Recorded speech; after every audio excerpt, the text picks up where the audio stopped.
Il ne faut pas que les dictionnaires oublient l'argot, parce que l'argot, c'est une façon de parler qui est très particulière, qui est due à un milieu spécial, et qui au début est secret, les gens ne connaissent pas, et puis ça passe dans la langue courante.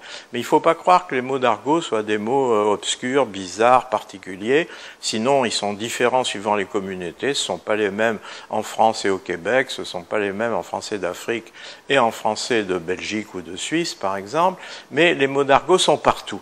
Et je vais prendre un seul exemple, qui est un mot que tout le monde connaît, qui est absolument banal, qui est croûte. Bon, la croûte, quand on se cogne le genou, un enfant, il y a une croûte qui se forme. La croûte du fromage, tout le monde sait ce que c'est, heureusement c'est plus ragoûtant.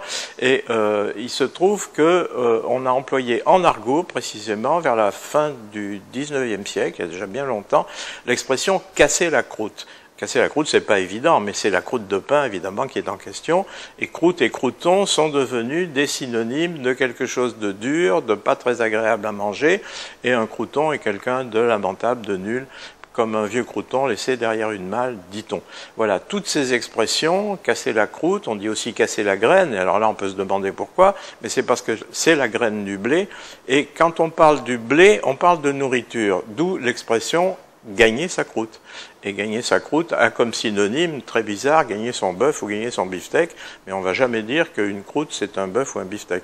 Donc vous voyez bien que l'argot est quelque chose qui réduit les différences et qui fabrique de la métaphore, de l'image, de la figure à partir de tous les mots du lexique français.